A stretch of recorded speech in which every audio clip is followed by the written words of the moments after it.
Bom dia, bom dia, bom dia. Zela Meneluz. Bom dia, seja muito bem-vinda neste dia de hoje, nesta...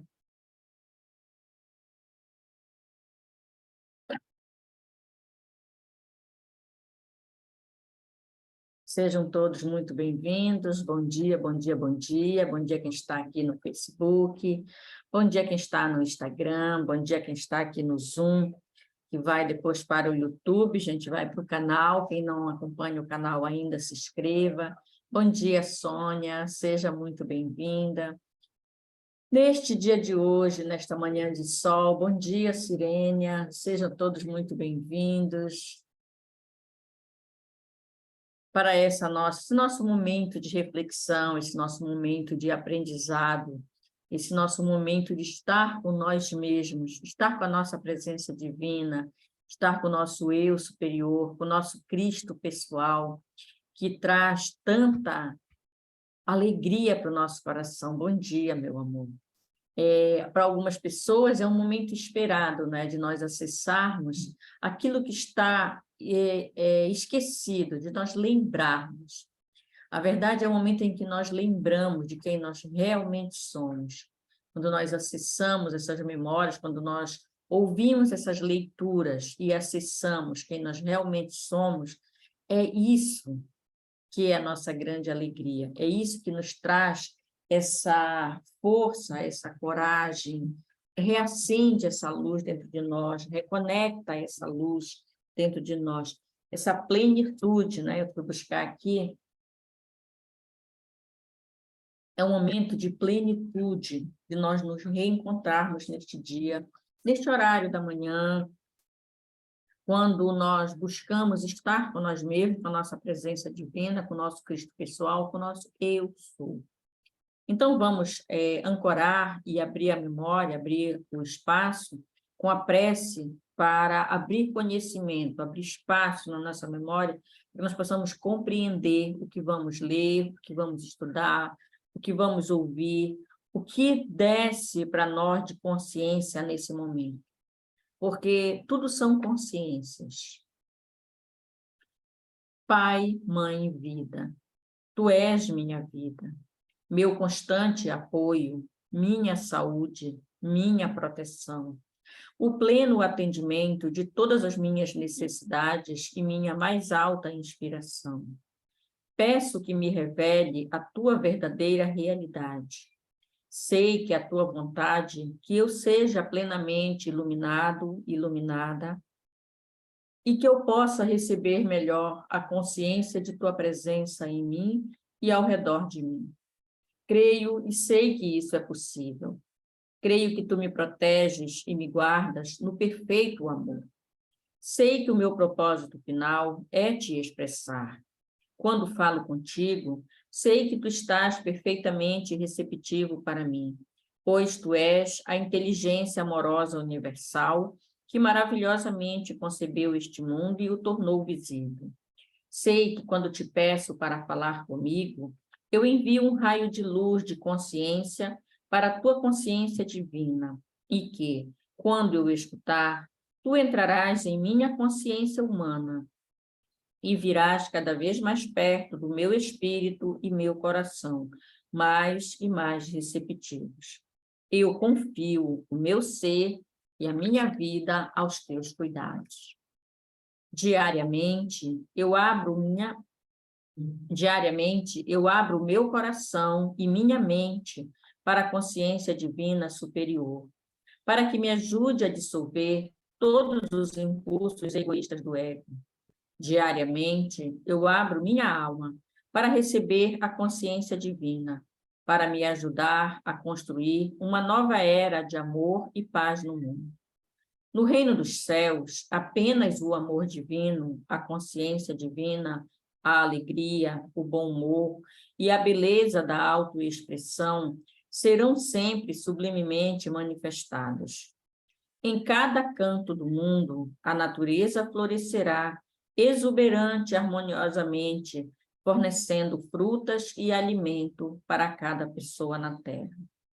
Toda pessoa será alimentada, todos serão vestidos, todos serão elevados em espírito e todos manifestarão a consciência divina de todas as maneiras, todos os dias. Eu ergo esta visão de felicidade para a consciência divina, onde ela será inflamada com a vida divina, para a sua perfeita manifestação na Terra. Eu agradeço com amor a minha fonte, pois neste mesmo momento tudo está começando a tomar forma no invisível. Obrigado. Vamos ao nosso decreto de hoje, né? O decreto de hoje é o decreto 115. Eu sou a respiração perfeitamente controlada do meu corpo. Eu sou a respiração perfeitamente controlada do meu corpo. Eu sou a respiração perfeitamente controlada do meu corpo. Respiração é vida, respiração é ar, não é? Sugar o oxigênio, então controla tudo que entra no seu corpo. E controla mais ainda o que sai da sua boca e da sua mente. Porque tudo isso vira formas, pensamentos. Então, controle-se, se mantenha na luz, se mantenha com a sua presença divina, sempre ativa. Hoje vamos ler a primeira parte, o Conde de Saint-Germain, a história do Conde de Saint-Germain. Algum tempo depois de sua ascensão, decidido a influenciar os homens no sentido de promover a liberdade e o crescimento da Europa, o mestre Saint-Germain fez uma petição ao Conselho Kármico para retornar ao plano físico e conviver com os homens novamente. Aceita a sua petição, Saint-Germain criou um corpo físico e infiltrou-se na corte europeia, permanecendo na Terra entre 1710 e 1822, aproximadamente. Para ser aceito pelos nobres europeus, mencionou ser descendente de uma família de nobres da Transilvânia, até aparecer em Paris, onde usou o nome Conde de Saint-Germain. Foi visto na Escócia, Alemanha, Áustria e Índia, e apresentou-se nesses locais com o nome de Marquês de Montferrat, Conde de Bellamare. Em Veneza, Chevalier Smoning, em Pisa, Chevalier Weldon, em Milão, e Leipzig, em Suástica, e Tristefort, Príncipe Rákóczi, em Dresden, e Conde de Saint-Germain, em Paris, Haia, Londres e São Petersburgo. O nome Saint-Germain foi escolhido porque os domínios dos Ferentzes Rákóczis, a família da qual supostamente descendia na Itália, chamavam-se Saint-Germain.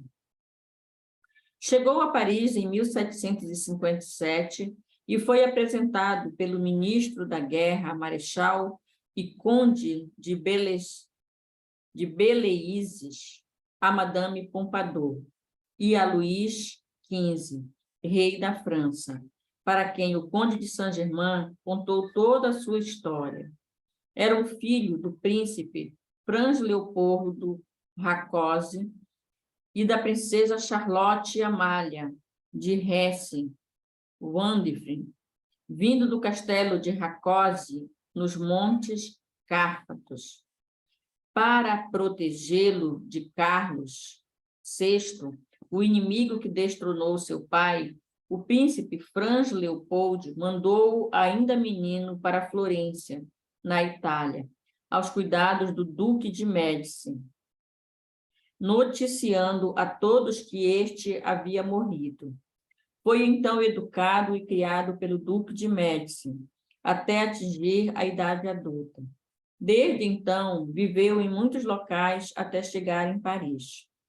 Aparentava entre 30 e 40 anos de idade, com porte elegante, estatura mediana, pele amorenada, mãos delicadas e pés pequenos, cabelo escuro e fino, olhos castanhos de uma expressão e beleza peculiar e profunda. Possuía uma fisionomia intelectual e vestia-se com muito bom gosto. Usava roupas feitas dos melhores tecidos, de corte impecável e meias de seda. Todos acreditavam que ele era muito rico, pelas joias que usava, diamantes nos anéis, que usava em todos os dedos, no relógio, na caixinha de tabaco e até na fivela dos sapatos. Uma opala enorme e uma safira branca de dimensões similares e de um ovo. Frequentava todas as festas, mas ninguém nunca o via comendo carne ou bebendo vinho. Da mesma forma, ninguém nunca foi recebido por ele em sua casa. Luís XV tinha profunda afeição pelo conde de Saint-Germain e deixou bem claro que não aceitaria nenhum tipo de comentário negativo a seu respeito. Deu-lhe uma suíte no castelo de Chambord e muitas vezes ele passava as noites com o rei e a família real em Versalhes. Em muitas reuniões com a corte, falava de seu relacionamento com Cleópatra, Jesus, a rainha de Sabá, Santa Isabel, Santa Ana, bem como falava sobre a Roma antiga, a Rússia, Turquia, China, Japão e Índia, como se estivesse vivido em cada um desses locais.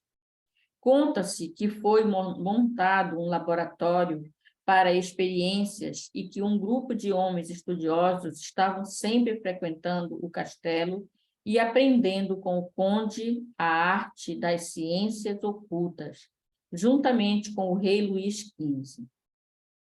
Era comum que entrasse nos aposentos do rei sem usar a porta, simplesmente aparecendo e desaparecendo com facilidade.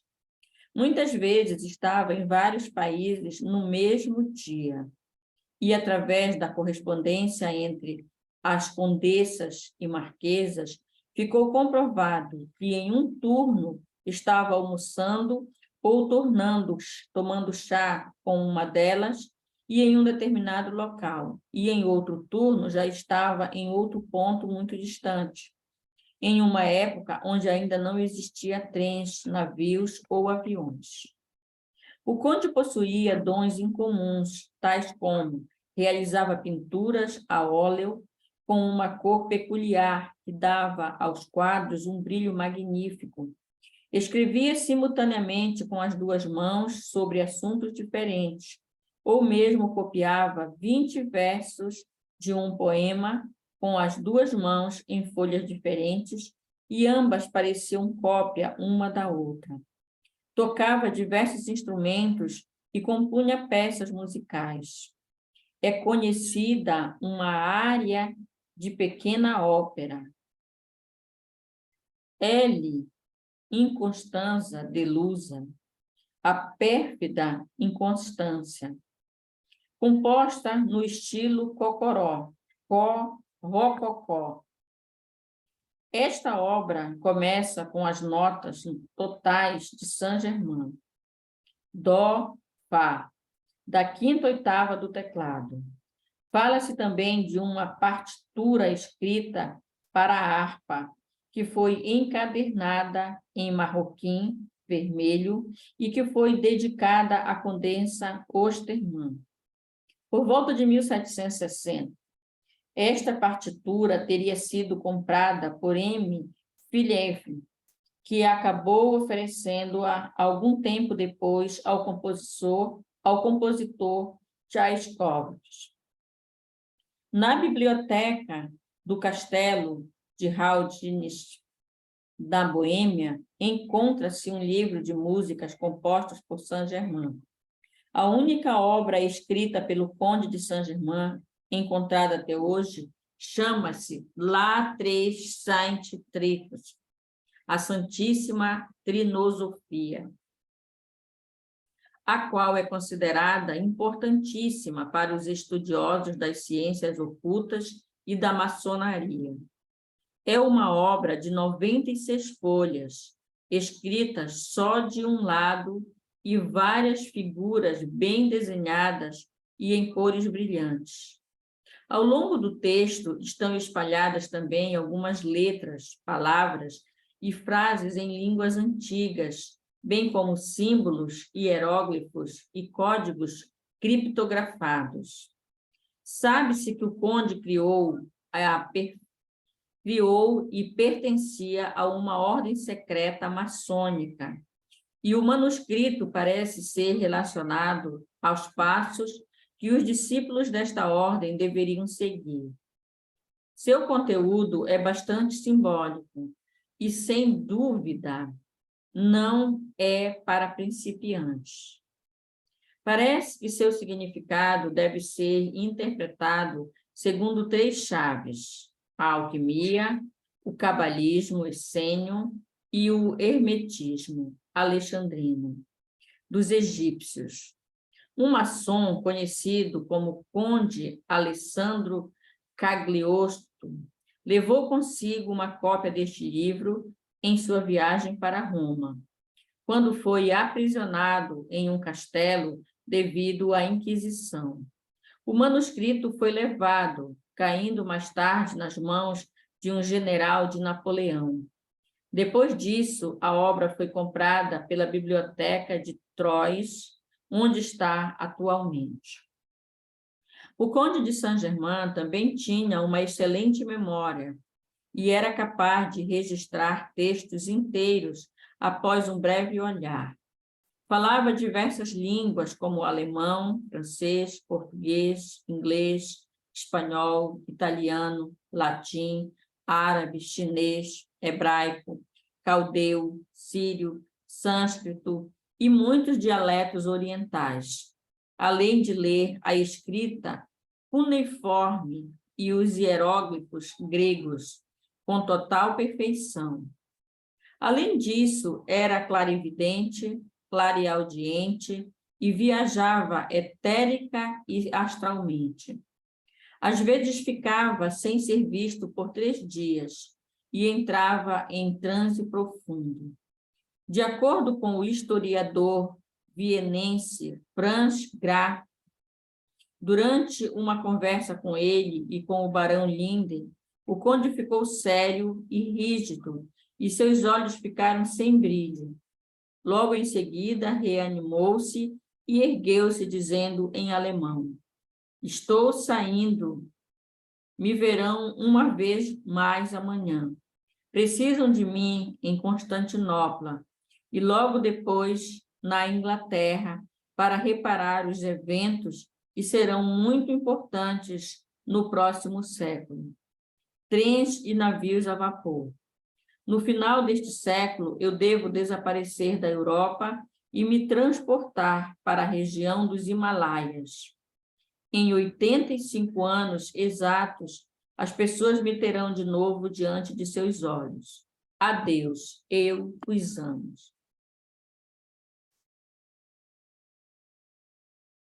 Todos especulavam a procedência de sua fortuna para um adepto ou ascensionado. A precipitação é tão simples quanto o pensamento para o homem. Basta desejar e está manifestado o objeto desejado, diretamente do grande reservatório universal. O conde precipitava tudo aquilo de que necessitava para impressionar e conquistar a confiança da corte europeia. Em uma ocasião, pegou uma moeda de 12 centavos de Jacques Casanova, de Saint e a expôs a uma chama, até que esta se tornou vermelha. Depois de fria, o conde a entregou à Casa Nova, e esta havia se transformado em uma moeda de ouro puro. Em outra ocasião, o rei Luís XV entregou-lhe um diamante que continha uma ranhura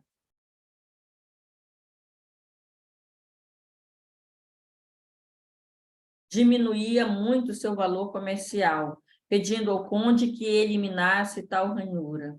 Saint-Germain entregou o diamante de volta ao rei após um mês, livre de qualquer impureza. Luís XV levou-o ao ourives e constatou que era o mesmo diamante, mas que milagrosamente não continha nenhuma imperfeição.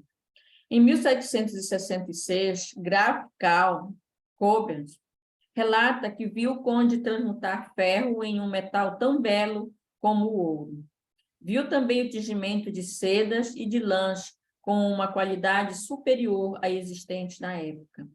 O tingimento de madeira em cores brilhantes, a criação de cores brilhantes para pintura, em outras coisas.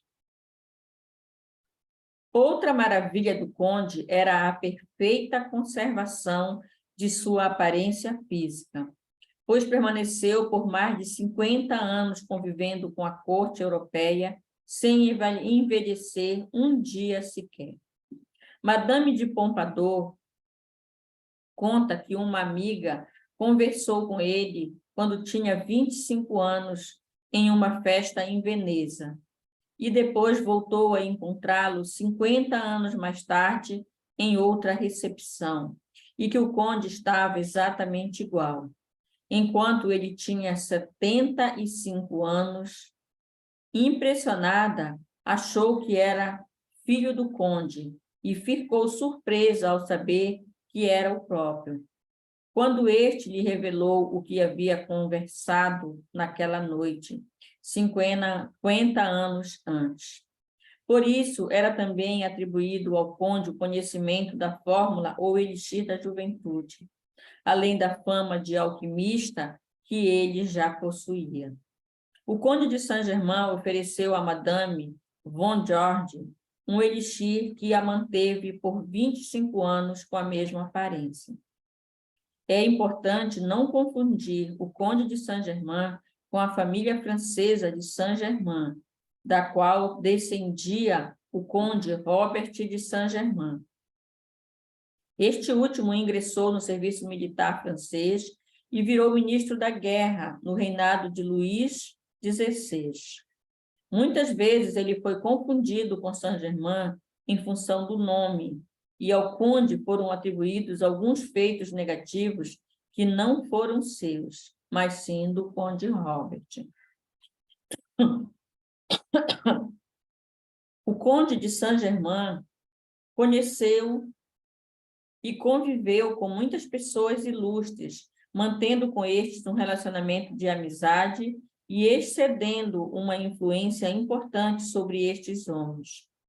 Relata-se que em 1737 a 1742 esteve na corte do Shah da Pérsia. Em 1745 esteve na Inglaterra, durante a Revolução Jacobina, e depois foi para Viena, onde ficou até 1755. No mesmo ano, esteve na Índia pela segunda vez, em 1757, foi para Paris. Em 1760, Luís XV enviou o conde de Saint-Germain para a Haia, em missão política. No Museu Britânico estão as partituras de música compostas pelo conde, datadas de 1745 e 1760. As duas vezes em que esteve na Inglaterra. Em 1763, esteve na Rússia e depois em Berlim. Em 1770, estava em Legon, quando a frota russa passou. Em 1773, esteve em Mantua. Voltou novamente a Haia em 1774, após a morte de Luís XV, e foi para Schwarzbach em 1774. Desse ano até 1776, viveu em Triesdorf, depois Lenk e, por fim, em Dresden. Depois de 1779, esteve em Hamburgo e de lá manteve contato com o príncipe Karl Hesse, estabelecendo uma amizade duradoura. Noticiou-se a morte do conde em 27 de fevereiro de 1784. No entanto, nunca foi encontrada uma tumba ou lápide com o nome do conde. Sobre isso, Helena Blavatsky comenta o fato de um homem de notoriedade do conde de Saint-Germain ter sido enterrado sem pompa e cerimônia, sem supervisão oficial e sem nenhum registro policial, que sempre está presente nos funerais de pessoas importantes. Não há nenhum documento que mostre qualquer registro sobre a morte ou funeral do conde. Além disso, ele foi visto muitas vezes depois do ano de 1784, como em uma conferência com a rainha Catarina da Rússia, com a princesa Lamballe, antes de ela ser decapitada, com Jeanne do Barry, amante do rei, em 1793, com o conde de Charles, em Veneza, em 1788, e também em 1920, com o bispo Lender, em Roma. Depois, em 1931, em Guy Ballard, a sua esposa, fundadores do movimento do Eu Sou nos Estados Unidos. Certamente que a morte do conde de Saint-Germain permanece um grande mistério, pois ele nunca morreu da mesma forma que nunca nasceu.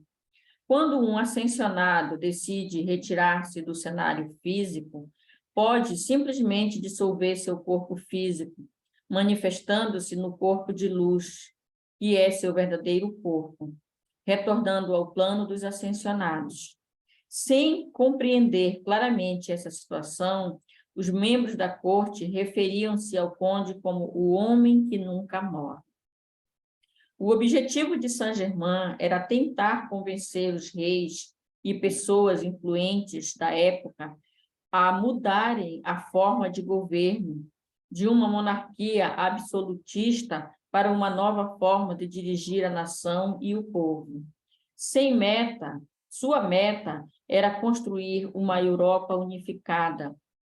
Com a morte de Luís XV e com Luís XVI assumindo o reinado, Saint-Germain tentou influenciá-lo e teve várias conversas com ele, com a rainha e com outros que faziam parte da nobreza. Alertou-os sobre o que estava por vir, tentando fazer com que mudassem e prestassem mais atenção nas necessidades do povo. No entanto, esse objetivo não foi alcançado e Saint-Germain deixou os homens à sua própria sorte. O livre-arbítrio dos homens foi responsável pela sangrenta Revolução Francesa, onde o povo tomou o poder à força e foi responsável pela morte de muitos nobres. O mestre podia influenciar, mas não podia determinar, visto que o livre-arbítrio humano não pode ser desrespeitado. Antes de a Revolução acontecer, Saint-Germain já tinha se retirado do cenário europeu e voltado a sua atenção à América do Norte. Na época, colônia inglesa. Eram 13 colônias que precisavam de união para enfrentar seu opressor. Sempre interessado na causa da liberdade, Saint-Germain auxiliou um grupo de homens liderados por George Washington na luta pela independência dos Estados Unidos. Este grupo de homens estava ligado à ordem franco-maçônica, a qual o mestre havia anteriormente criado, em sua encarnação como Francis Bacon. George Washington foi dirigido diretamente pelo mestre, pela ligação kármica que os unia ao longo de várias encarnações. Os ideais de liberdade e de democracia eram os estandartes levantados pelo mestre e por Washington, e a proposta da nova nação era tornar-se um exemplo de tais virtudes para o mundo. Em seu discurso inaugural como o primeiro presidente dos Estados Unidos da América, George Washington disse, abre aspas, nenhum povo é capaz de melhor reconhecer e adorar a mão invisível que conduz o destino dos homens do que o povo dos Estados Unidos. Fecha aspas. Em pouco tempo, a nova nação cresceu e se transformou de uma pequena comunidade pré-industrial em uma potência econômica e tecnológica, revelando-se como uma terra de liberdade política e religiosa e mostrando-se como um ideal a ser perseguido pelo resto do mundo. No início foi assim, mas depois os homens usaram seu livre-arbítrio do jeito que quiseram. E como em todas as demais nações, o poder pessoal de seus dirigentes desviou a nação de seu verdadeiro propósito. Washington retornou em mais uma encarnação como Guy Ballard e reafirmou seu contato com o mestre Saint-Germain, servindo-o na grande obra da liberdade. Recebeu muitas instruções do mestre no início do século XX, as quais transcreveu e publicou em formas de livros. Estes são a base dos ensinamentos da nova era e foram editados em 1932, acompanhados da criação de um grupo chamado Atividade do Eu Sou, ou I'm Act, nos Estados Unidos. Esta é a história de Saint-Germain, escrita pelo Luiz Carlos Silveira, né? Os principais ensinamentos do mestre Saint-Germain. Principais ensinamentos do mestre Saint-Germain. O fogo violeta. O fogo violeta, ou chama violeta, é um ensinamento que o mestre Saint-Germain traz a todos os homens nesta nova era. Muito conhecido nos retiros dos mestres e em algumas ordens secretas ao longo dos tempos. O fogo violeta hoje é divulgado em livros e oferecido aos buscadores da luz e da verdade. Ele é o aspecto do Espírito Santo que corresponde ao 7º raio, exatamente a vibração de misericórdia, perdão e transmutação. É uma força misericordiosa presente em cada homem que tem o poder de dissolver e consumir todo o mal.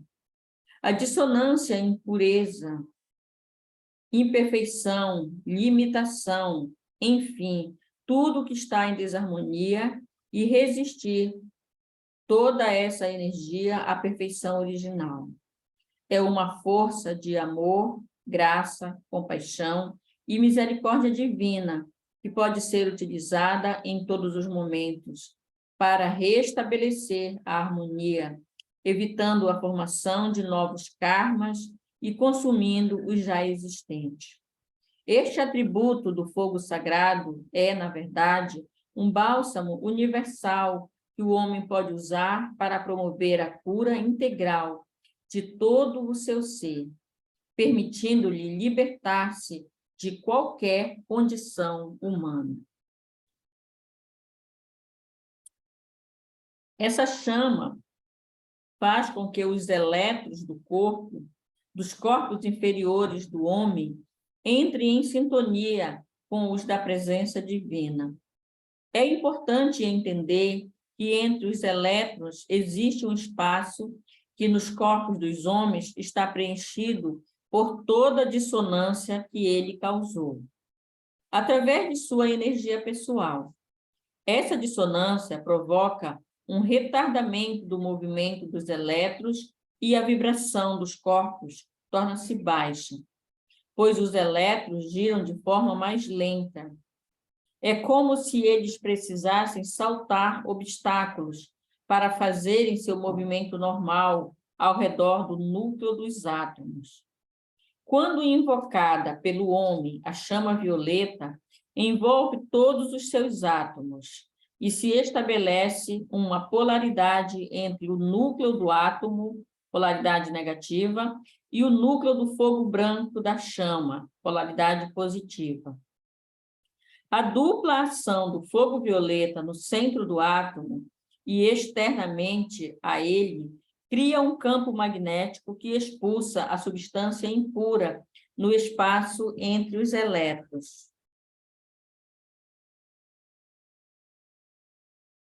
Os elétrons começam a girar mais rápido e lançam estas energias densas no fogo, que as transmuta e restabelece a pureza original.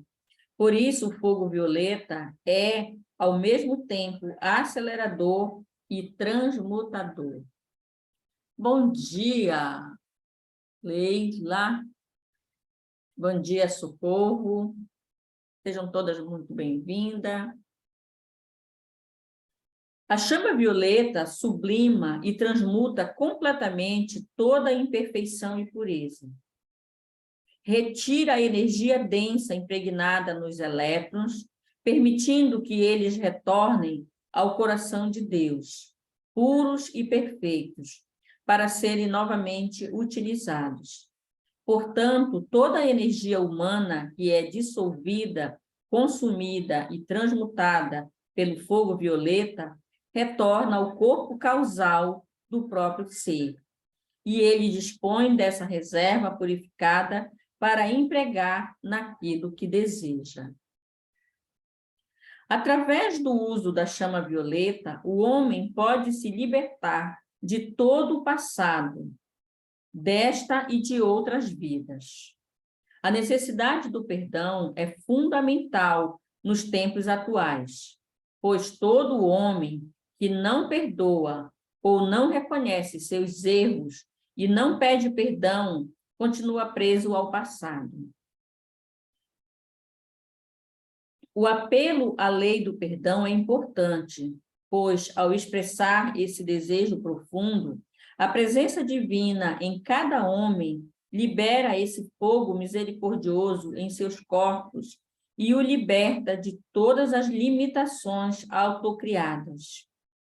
Um uso consciente e ritmado deste poder misericordioso rompe com as algemas e os grilhões do passado e permite que o homem exerça com mais consciência a liberdade do seu livre-arbítrio.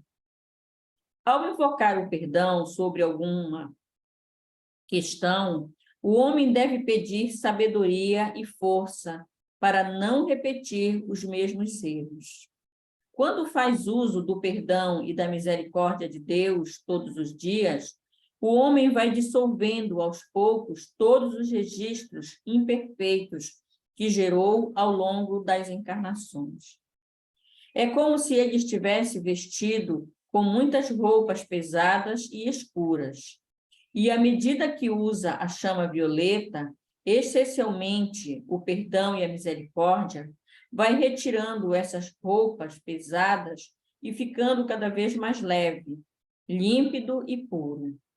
Ao exceder o controle de seus corpos, ao exercer o controle de seus corpos inferiores, mental, emocional, etérico e físico, comandando-os na direção do bem e da harmonia, e ao fazer uso da chama violeta diariamente, limpando o passado, o processo de evolução e aperfeiçoamento vai se acelerando cada vez mais.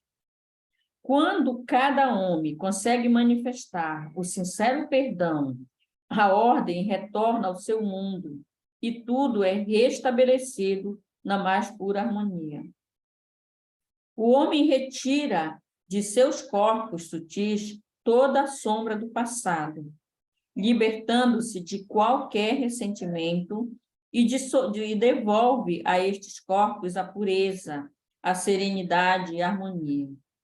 Aquele que não consegue perdoar fica preso ao passado e mantém em sua consciência toda a imperfeição gerada.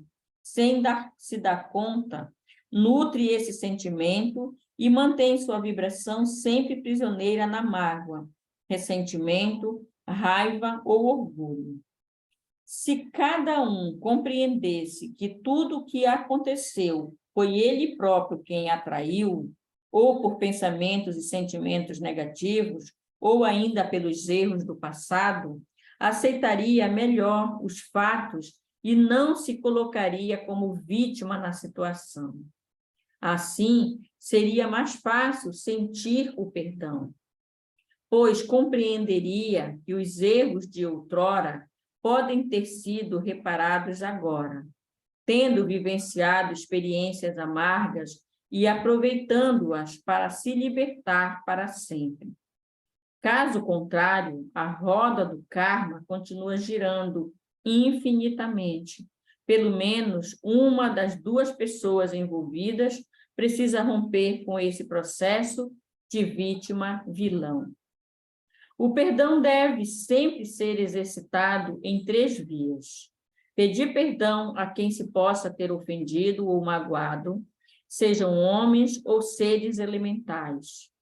Perdoar quem possa ter causado algum mal e se perdoar pelas culpas ou erros. É importante dissolver todos os erros cometidos pelos pensamentos, sentimentos, palavras ou atitudes contra todos os seres. Quando o uso desta energia é constantemente, tem o poder de construir um manto de invulnerabilidade ao redor de quem o sustenta, mantendo-o afastado de todas as vibrações limitantes e nocivas que existem no plano astral.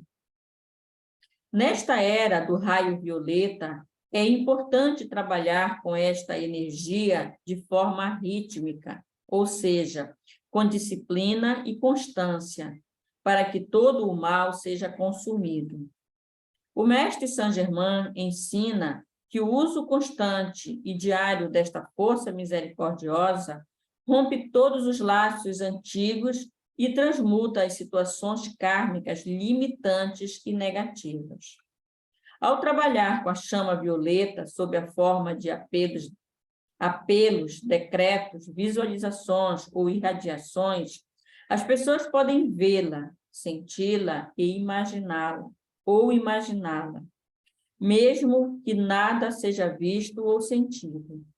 O fato de estar sintonizado e desejo desta vibração faz com que ela se derrame sobre os corpos dos humanos e atue eficazmente dissolvendo, consumindo e transmutando todas as impurezas. Se o homem pudesse ver, ficaria abismado com a quantidade de energias escuras e imperfeitas que são retiradas e transmutadas de suas auras enquanto usa o fogo violeta. Além de utilizar esta chama para si, os homens devem expandi-la em toda a Terra, mas em todos os seus planos e dimensões, para colaborar com a grande purificação planetária. Bom, falta 15 minutos. Vamos aproveitar esse momento para enviar chama violeta. Maria do Rosário, seja muito bem-vinda. Vamos, neste momento, colocar os nossos pés no chão. Quem pode tirar os calçados, quem não pode, fica com os pés onde está mesmo. Vamos imaginar, trazer, solicitar, pedir ajuda de Saint-Germain nesse momento para ativar o fogo violeta em nós, no nosso centro de força. Vamos visualizar o nosso centro de força, a bola de luz que vive dentro de nós, que é o nosso espírito, que é a nossa alma, que é o nosso ser divino. Expande essa luz, Expande essa bola de luz. Expande, expande, expande, expande, expande ela para fora do teu corpo físico. Respira profundamente. E agora ative o fogo violeta nesta luz. Veja esta luz se transformando em violeta. Visualize ela violeta, ela transmutando tudo no seu corpo, nas suas células, todos os pontos do seu corpo. Se você tem ponto de tensão,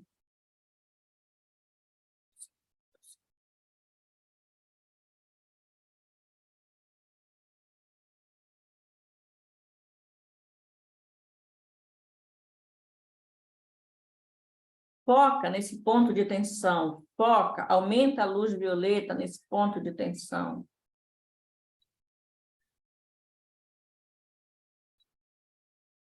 Deixa eu aumentar aqui para não vai ficar. Vai respirando profundamente e sustenta, coloca todo o seu amor neste fogo violeta.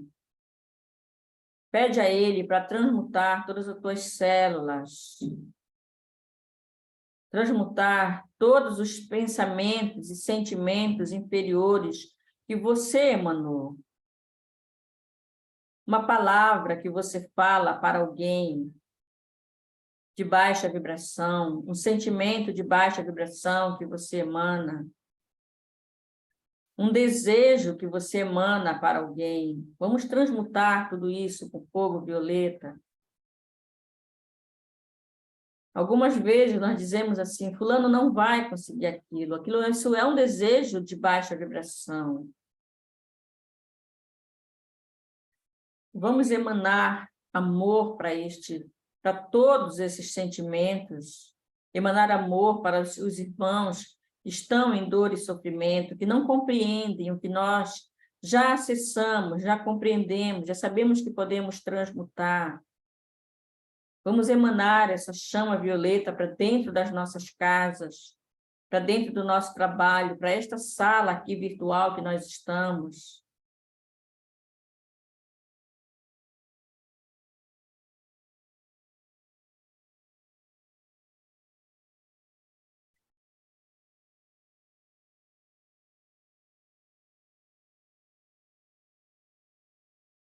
Respira e vai visualizando ou vai imaginando essa chama violeta, trazendo ela para o seu campo áurico e daqui emanando para os 5 continentes do planeta.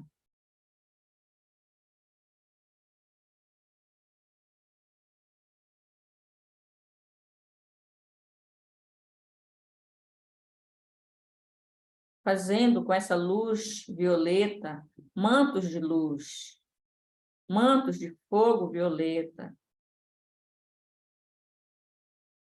e envolvendo as pessoas como se fossem bebês.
Bom dia, Lelefran.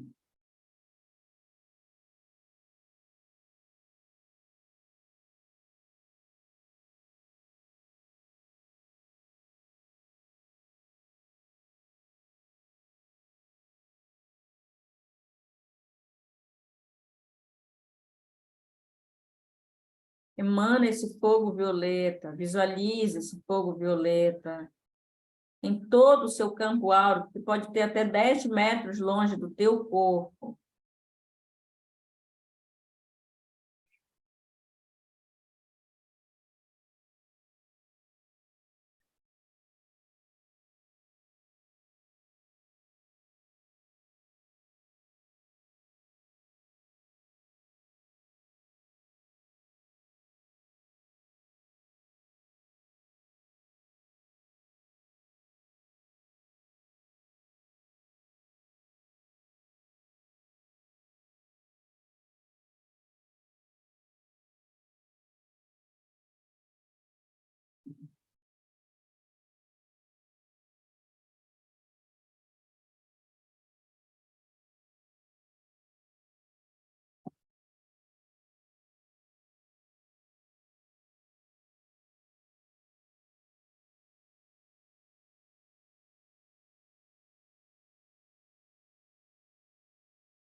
Respira profundamente.